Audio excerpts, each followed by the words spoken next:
This is your before and after story. Southeastern College can help you prepare for a secure and fulfilling career in the growing healthcare field.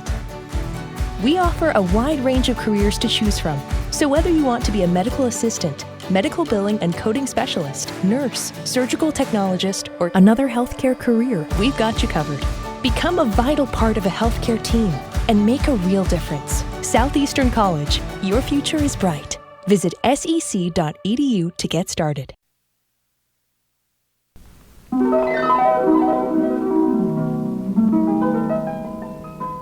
Going Through Life with Betty and Bob.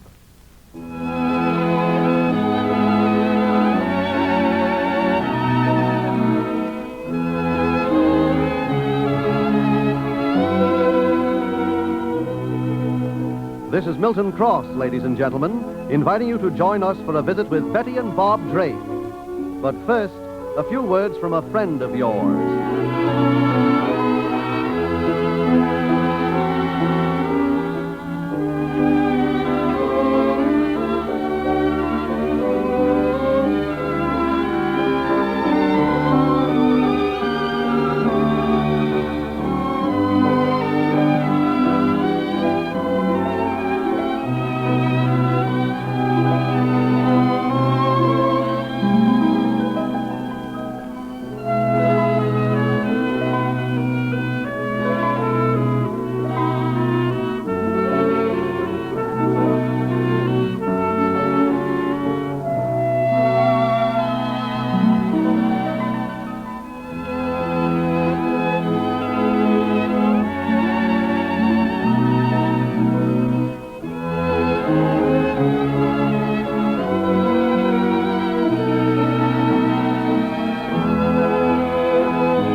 Betty and Bob have returned to the small country town of Walton for the peace and quiet that Bob needs after the dangerous operation that restored to him the use of his legs.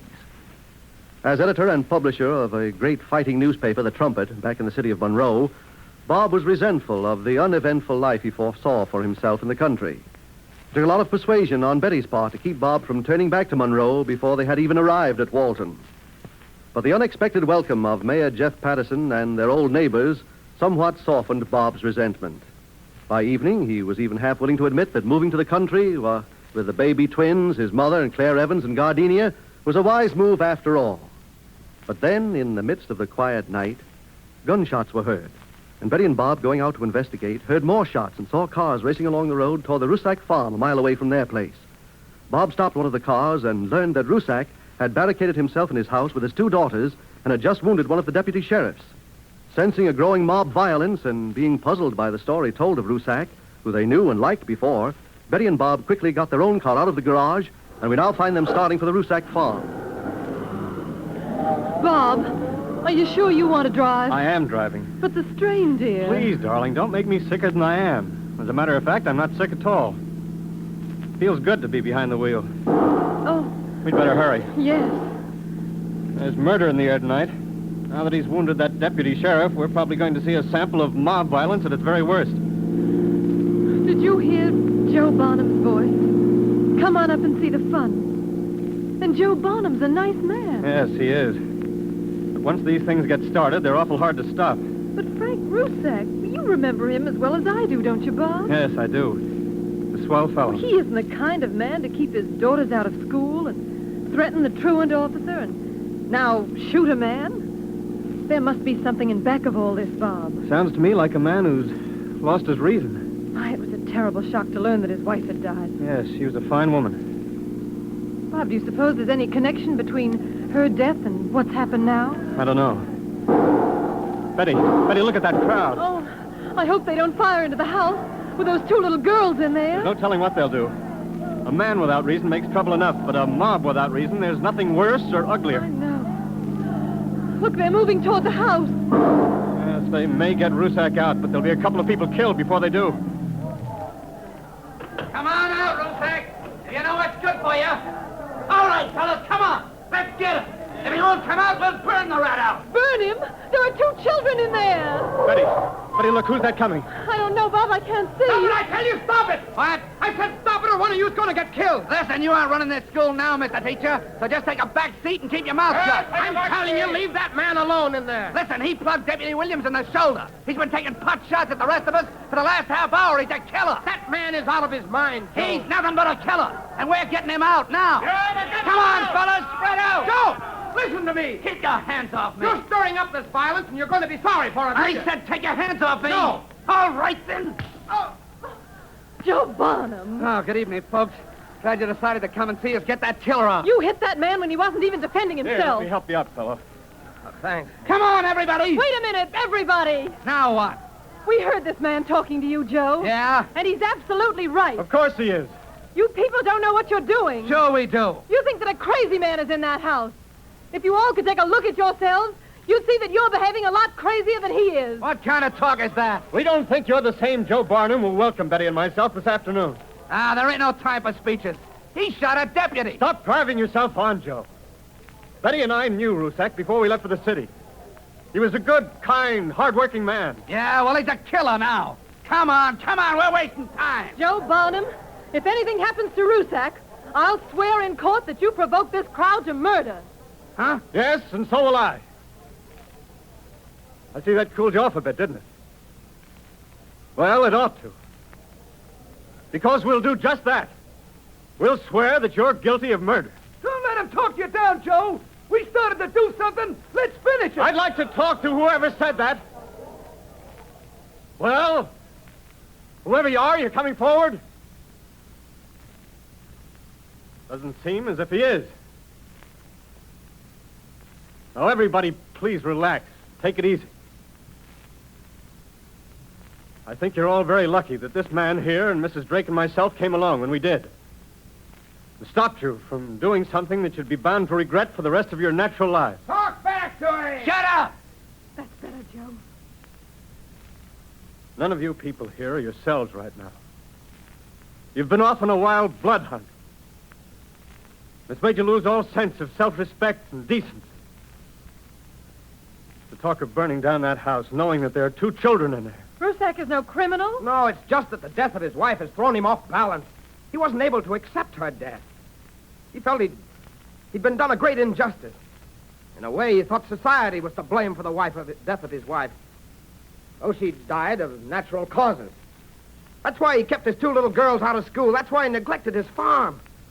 That's why he's barricaded himself in that house. Not because he's a criminal, but because he's a sick man mentally. Well, what are we going to do? Let him go? I'm telling you, he shot a deputy. Well, I see another deputy over there. Why not let him stay and watch? Well, the rest of you go home. But how are we going to get Rusak to get out of there? You're certainly not going to get him out this way. That's a problem, Jeff, that'll take some thinking. And there's no reason why it can't wait till tomorrow, is there? No, I guess not. So now what do you say? How about everybody going home? Come on, everybody. When you've had a good night's sleep and wake up in the morning, you'll be grateful that we didn't let you go through with it. Come on now. If you go first, Joe, the others will follow. All right, Bob. Come on, you fellas. Joe, Yes, Betty? before you go, would you mind introducing us to this man? Oh, well, this is Chet Andrews. He's been teaching for over a year at the school where the Rusak kids go. Oh, Chet, this is Bob Drake. You've heard a lot of talk about them in this town. Oh, yes, I have. Well, that's about all, I guess. Is that all, Joe? Well, I'm sorry I hit you, Chet. Oh, forget it, Joe. I'm really sorry. Good night. Good night. Good night, Joe. I don't know how to thank the two of you enough. I don't think I'd have been able to stop them by myself. Took a lot of nerve on your part to walk into the middle of the mob that way. Well, they had to be stopped. Hey, Mr. Andrews, your cheek is bleeding. Oh, is it? Here, take my handkerchief. No, that's all right. I'll use my own. Mind if I take a look at that cut with this flashlight? All right. Hey, it's rather a nasty gash. Oh, I'm sure it isn't very much. Yes, it is. Come on. Hey, you caught you right on the cheekbone. What do you say you come back to our house, Mr. Andrews, and we'll take care of it for you? Oh, no, don't bother, please. What do you mean, don't bother? We fought on the same side in this war. We gotta take care of our wounded. He's right, Mr. Andrews. You follow us in your car. As a matter of fact, we'll put Betty to work. Betty will put up some coffee and raid the refrigerator. Oh, now, really, Oh, I come don't on think... now. There's nothing to argue about, old man. As good as done. Well, all right, but... Good. Well, what's going to happen to Rusak and his children in there? You know, if he doesn't come out peacefully, the law won't be able to afford to be gentle. I know. Well, let's go back to the house anyway, and we can sit down quietly and talk the whole thing over. Yeah, come on. Maybe we'll figure out a way. Maybe we'll be able to figure out a way to get Rusak out of his house. And maybe to do a whole lot more than that before any more harm is done. Well, that was a close call. Betty and Bob just managed then to prevent a great tragedy. But what can they do for this crazed farmer who is determined to resist the law to death? They will have to act fast, or another mob may soon form. Be sure to join us at our next meeting to see what Betty and Bob and their newfound friend, Chet Andrews, decide to do.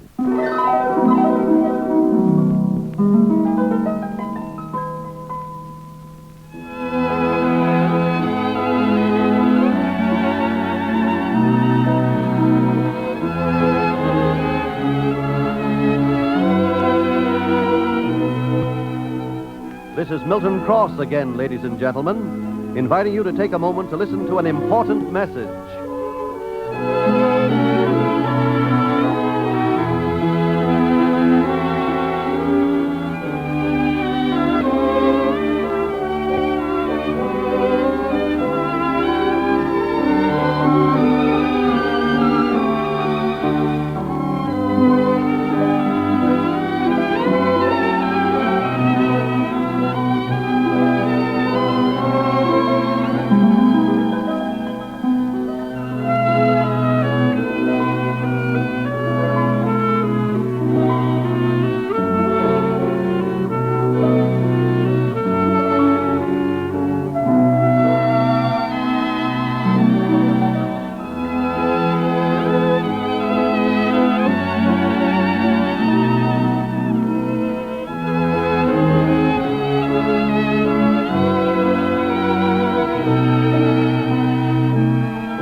Join us when we next meet Betty and Bob.